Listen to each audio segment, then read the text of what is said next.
I'm going to start with you here, Caitlin. You said you might be aggressive on the trade market once this opened up. Is there any player that you're looking to get to? And remember, it has to be apples to apples trade here. Starter for starter, reserve for reserve. The good news is you can't go wrong with this type of talent. Anyone looking to make a deal here? To be completely honest, I love my team. I think they're great. I don't have any intentions of really trading any of them. I don't know if this is in the rules. I don't really care. But I think we've already discussed we are going to trade coaches. He's going to take her coach, Sandy Brondello. Let's get it. It'd be amazing. Sorry, WNBA, if that's not in the rule. Sorry, ESPN, if that's not in the rule. But we just made it a rule. So, Sandy Brondello, come on over. Let's get to it. You can coach Sabrina. So, therefore, maybe Stewie wants to come on over to my team. You want to give me Stewie? We have breaking news here. I don't know that I've heard of a coach being traded in the All-Star game. This is something that you're agreeing to, Fee. There's no terms to this deal. I agree with Cheryl. I agree with the trade. I love Cheryl. She's my coach here. And you know what? That's just going to be worse for Team Clark because now we got more chemistry on our side. We got more synergy. We know what we expect from each other. So that was a bad move on your part, Kayla. We're taking you down. What you just heard was the moment the 2025 WNBA All-Star Draft completely went off the rails. On the surface, it seemed like a funny, historic, and unprecedented move. Caitlin Clark, the biggest name in the game, tearing up the script live on national television by trading for her All-Star teammates coach, Sandy Brondello. But as the initial shockwave settled, a much deeper and more controversial story began to emerge. Many believe this wasn't just a spontaneous decision. Instead, it was a calculated power play, a direct and very public message from Caitlin Clark to the coach she traded away, Minnesota Lynx and Team USA basketball coach Cheryl Reeve. The question dominating social media was simple. Was this public snub payback for the Olympics? We're here to connect the dots, explore evidence other outlets aren't covering, and unpack the rumored feud that has the entire league buzzing. If you're here for the real story behind the headlines, do me a favor and smash that like button. It lets us know you want the full picture. To understand how we got to this explosive moment, we have to rewind a bit. The stage was set for the 2025 WNBA All-Star Draft. Broadcast live on ESPN on July 8th. The format was straightforward. The top 2 fan vote getters become captains and draft their teams. This year, that meant Indiana's Caitlin Clark, who led all players with a record-breaking number of votes, and Minnesota's superstar forward, Napheesa Collier. So far, so standard. Another routine detail. The coaches for the All-Star teams were pre-assigned based on their team's regular season success. Since the Minnesota Lynx held the best record, their coach, Cheryl Reeve, was automatically assigned to lead Team Clark, while Sandy Brondello of the New York Liberty was set to coach Team Collier.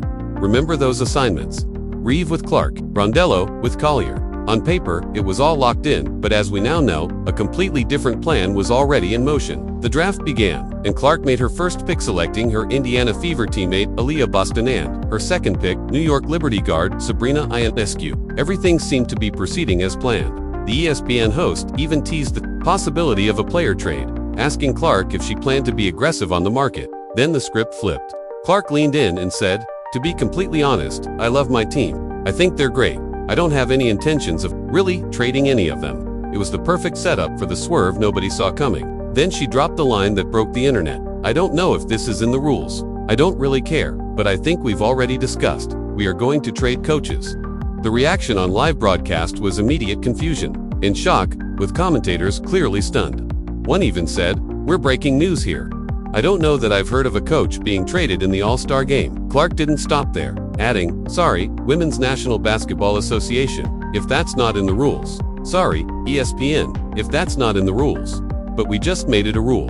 Naturally, a move this bold sent ripples through the league, and the two people at the center of the new arrangements, Sabrina Ionescu and her now All-Star coach Sandy Brondello, had plenty to say about the historic swap.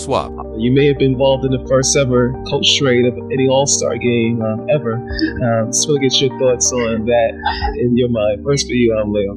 Dan Elston, that you got traded? Yeah, I gotta go looking on that. Traded? I have no idea what the teams are. Second time in history now. Jeez, as a player. Yeah, I don't really care about individual play. And I got traded, yes. My son hit me up after he goes, I've created history. This is awesome, I got traded as a coach. But look, I get to coach with Sabrina. I'm on Caitlin Clark's in Indianapolis. I mean, what a great show. So we'll go out there and have some fun.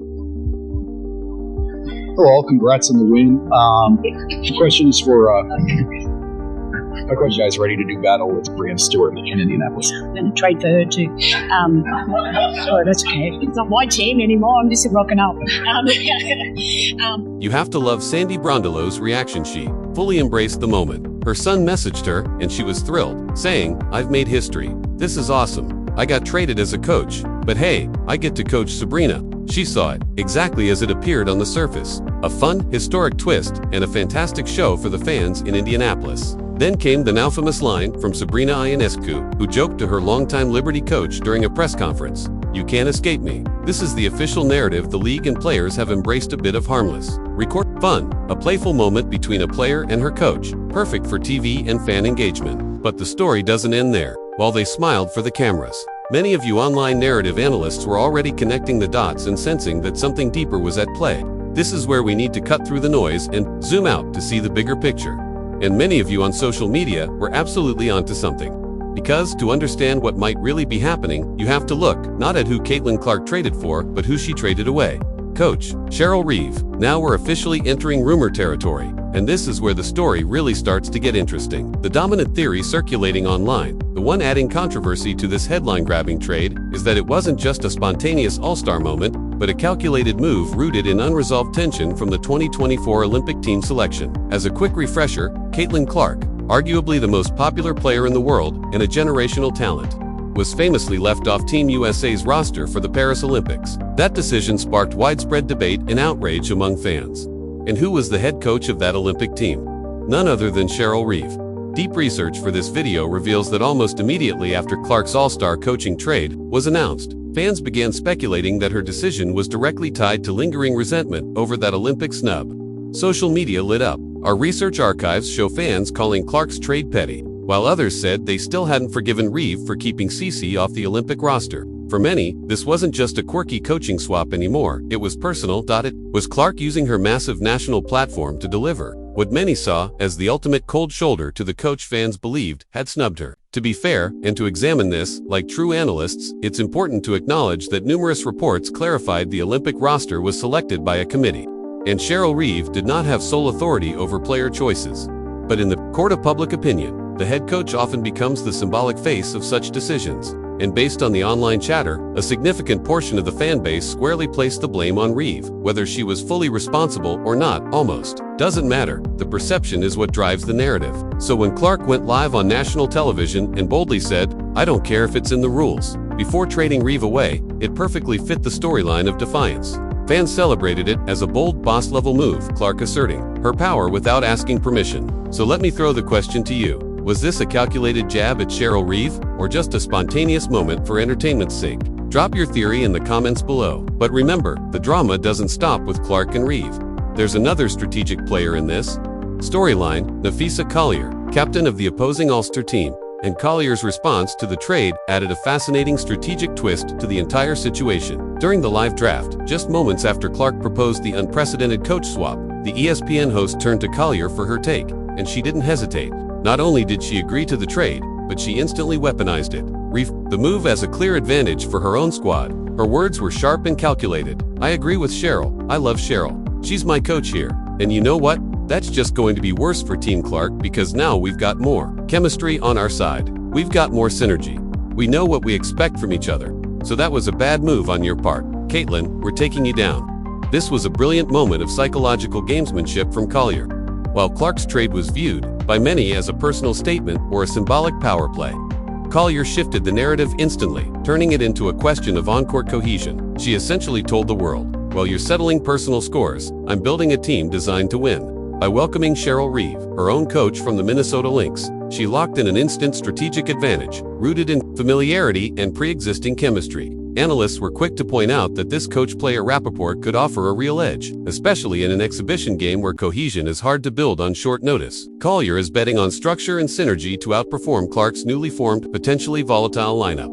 This focus on coaching chemistry becomes even more compelling when you zoom out and consider the deeper history between the two coaches. Involved in the swap, Sandy Brondello and Cheryl Reeve. This wasn't just some quirky, off-the-cuff exchange. In fact, it unintentionally set the stage for a rematch between two of the league's most tactical minds. If you've been following the WNBA closely, you'll remember that Brondello's New York Liberty and Reeve's Minnesota Lynx clashed in an unforgettable 2024 WNBA Finals. A gritty, high-stakes series that went all the way to a decisive Game 5. The Liberty emerged victorious, claiming their first championship in franchise history.